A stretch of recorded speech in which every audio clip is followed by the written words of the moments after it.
He sent an army. He sent desire. He sent fear. He sent death itself. The man beneath the tree never moved. And what happened next, in a forest in India, in approximately 528 BCE, would change the architecture of the human mind forever. His name is Mara. The word in Sanskrit means that which causes death. He is not a metaphor. He is not a fairy tale. He is, in the oldest texts that record this night, the most powerful being in the entire realm of desire, king of illusion, lord of the senses, ruler of everything that keeps the human mind chained to the cycle of suffering. And he came that night with everything he had: an army, 3 daughters, and the darkest weapon in existence: doubt. The man he came for had no army, no palace, no weapons. He hadn't eaten properly in weeks. He was sitting cross-legged under a fig tree in the middle of the night, completely alone. Here is what the texts do not prepare you for. He didn't fight back.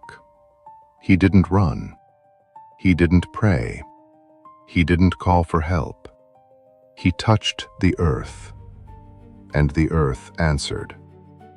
Stay with me, because what happens in the next few hours beneath that tree is not just the founding story of one of the world's great religions. It is the oldest and most precise description of something that lives inside every human mind. Something you have met. Something that speaks in your voice. But first, we need to understand who this man was and what it cost him to get here. His name is Siddhartha Gautama.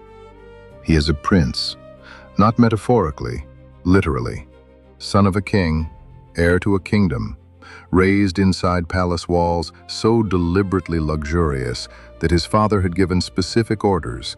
No sick person was to enter the palace, no elderly person, no corpse, no evidence of suffering of any kind. The astrologer had warned him at Siddhartha's birth, this child will either become a great king, or he will renounce everything and change the world.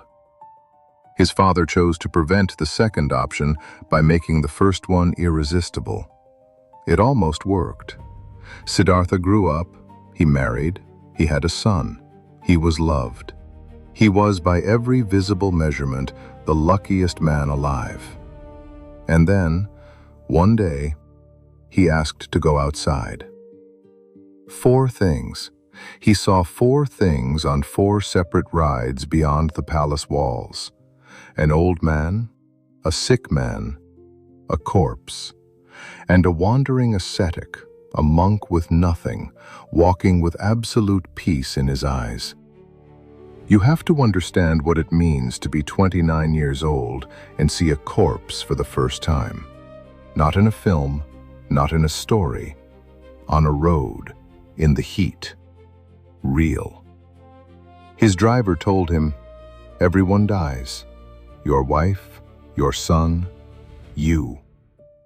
And something in Siddhartha Gautama that had been very quietly breaking for a long time finally broke completely. That night, he looked at his sleeping wife and son for a long time. Then he walked out of the palace. He never went back. 6 years. He spent 6 years trying to find the answer the hard way. He studied with the greatest meditation masters of his time. He mastered everything they taught and felt nothing had changed. He tried extreme asceticism. He ate 1 grain of rice a day. He held his breath until he collapsed. He sat in the summer heat without shelter. He sat in the winter cold without shelter. By the end, he was barely alive. And here is the moment that the texts record with almost painful clarity. He was sitting by a river, starving, when a young woman passed by and offered him a bowl of rice milk. He drank it, and his 5 companions, Fellow ascetics who had sworn to follow his path walked away in disgust. He had broken the fast. He had failed. He was weak. He sat alone by the river, and he made a decision. Neither extreme had worked. Not the palace, not the suffering, not luxury, not punishment. There had to be something else. He walked to a fig tree, what the texts would later call the Bodhi Tree, and sat down. He made a vow. I will not rise from this seat until I have found the truth. He did not know that Mara was already watching. In the Pali Canon, the earliest written record of this night, Mara sees what is about to happen and is terrified. Not because Siddhartha is powerful, not because he has weapons or armies or allies, but because Siddhartha is close. Close to something that, once reached, cannot be undone.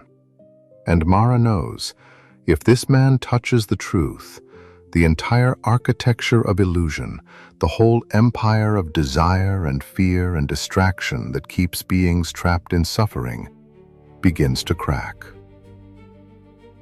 Now, before we go further, I want to tell you what Mara actually is, because this is where every other version of this story takes the easy path. They show you the army. They show you the daughters. They show you the demon king on his war elephant, and they frame it as a battle. Good versus evil, the hero versus the monster. But the texts themselves are more precise and more disturbing than that. Buddhist philosophy describes Mara not as one enemy, but as four. The first face of Mara, desire, the voice that says more, not enough, again. The craving that moves the moment you satisfy it. The texts call this one Klesha Mara. The second face, the fear of death. Not death itself, but the awareness of it that paralyzes instead of freeing. Mityu Mara, the demon that makes impermanence feel like a threat instead of a teacher. The third face, ego, the belief in a fixed, permanent self, a story about who you are that clings to its own version of events, even as that version destroys you. Skanda Mara, the most dangerous one, because it speaks in your own voice. The fourth face, distraction, the pull of the sensory world, so beautiful, so consuming, that most beings never look away long enough to ask what's underneath it. Four faces, none of them outside the human mind, all of them already present in everyone who has ever sat alone in the dark and tried to face themselves honestly. This is the army Mara brought that night, not monsters. Recognition. Mara begins with what he considers his most reliable weapon. He sends his 3 daughters. Their names in the texts are not random. Tanha, desire. Arati, discontent. Raga, attachment. They appear before Siddhartha in forms of such extraordinary beauty that the gods in the texts turn their faces away. They dance, they sing, they offer everything the palace once offered, and more. Come back, they say, in no words. All of this is real. All of this matters. This is what life is. Sit with that for a moment. Siddhartha has been sitting under this tree for hours. He is exhausted. He is alone. He has not eaten a full meal in years. And the thing being offered to him is not abstract temptation. It is memory. His wife's face, his son's laugh, the weight of silk on his skin after years of rags. Every version of comfort he ever chose to walk away from, standing there, visible, real, and warm.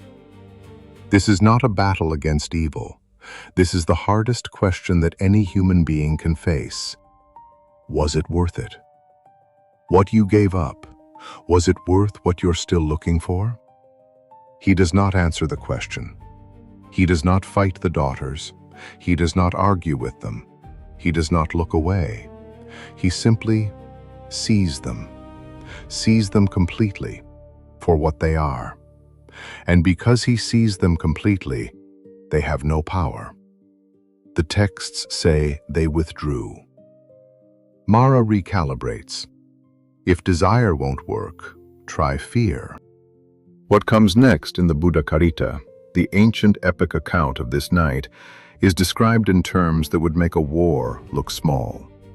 Mara unleashes his army, creatures of darkness and nightmare, storms of rain and fire and rock, earthquakes, lightning without thunder. Silence so complete, it becomes its own kind of violence. Flaming arrows fill the sky. Every arrow, as it reaches the field of Siddhartha's awareness, turns into a flower and falls. Not because Siddhartha blocked them, not because he was protected by some divine shield, but because a mind that is truly still, truly present, has no gaps for fear to enter. Fear requires a future, a projection. Something bad is about to happen. Siddhartha, in this moment, is so completely in the present that there is no about to. There is only now. And now, a flower is falling. Think about the last time you were afraid. Not of something that was actually happening, but of something that might. The job you might lose, the person who might leave, the diagnosis that might come. That space between now and then, that is where Mara lives. That is the army. Mara sees his army has failed. He is running out of weapons. He has one left, the most powerful one, the one that never fails. Mara rides forward alone, and he asks a question. Not an attack, not a temptation, not a storm. A question. Who are you, he says, to sit on the seat of enlightenment? What right do you have to claim this? What makes you worthy? My armies witnessed my deeds. Who witnesses yours? I want you to hear that question stripped of its mythological context, because you have heard this question before, maybe from someone else, maybe, more likely, from yourself. Who do you think you are? What right do you have to want this? Who's going to stand behind you? What have you actually done to deserve it? This is Skanda Mara, the demon of identity, the voice that speaks in your own accent, that knows your history, that knows exactly which doubts have kept you still before. Mara's army calls out together, we are his witnesses. Who speaks for you? The texts say, Siddhartha does not answer. He does not speak at all. He reaches out his right hand, just the fingers, touching the ground, that is all. The gesture has a name, Bhumi Sparsha Mudra, earth-touching, or, more precisely, calling the earth as witness. And then the earth responds. In the Pali texts, the earth goddess Sthavara rises. She says, for every act of compassion you have offered, in this life and in all lives before it, I wring one drop of water from my hair. What followed was a flood. Mara's army, the fear, the desire, the doubt, the ego, was swept away. Now I'm going to tell you something that most versions of this story skip. Siddhartha did not call the earth as a magical defense. He called the earth as witness to something that was already true. He didn't fight Mara. He didn't destroy Mara. He simply became so real, so fully present, so completely grounded in what was actually true that Mara had nothing left to stand on. The question was, who witnesses for you? And the answer was, reality itself. Not belief, not argument, not strength. Reality. The ground beneath him. The countless moments of genuine compassion that had built, silently, over his entire life. You cannot argue with the ground. And so Mara disappeared. Not destroyed, not killed, not defeated in battle, simply no longer believed. As the morning star rose, Siddhartha Gautama became the Buddha, the awakened one. He sat for 7 more days under the tree, not moving, simply knowing. Then he rose and spent the next 45 years teaching anyone who would listen what had happened that night beneath the Bodhi tree. Here is what I want to leave with you. The texts don't say Mara was destroyed. They say that even after the Buddha's enlightenment, Mara kept coming. He would appear, he would whisper, he would send desire, he would send doubt. And the Buddha, every single time, would simply say, "I see you, Mara." That's all. I see you. Not "be gone," not "I reject you," not "I am stronger than you," just "I see you." And Mara, seen completely, named clearly, recognized for exactly what he was, would go quiet. Think about your own Mara, not a demon, not a monster, the voice that tells you to scroll instead of rest, the thought that you are not enough, the fear that disguises itself as caution, the desire that disguises itself as love, the grief that disguises itself as identity. We do not defeat these things by fighting them. We do not defeat them by ignoring them. We see them completely, without flinching, without agreeing, and in being fully seen, they lose the one thing they need to survive: our belief in them. Mara was never a demon. He was the sum of everything that keeps a human being from knowing what is actually true. He came with armies and orders and doubt, and sat down before a man who had given everything except awareness.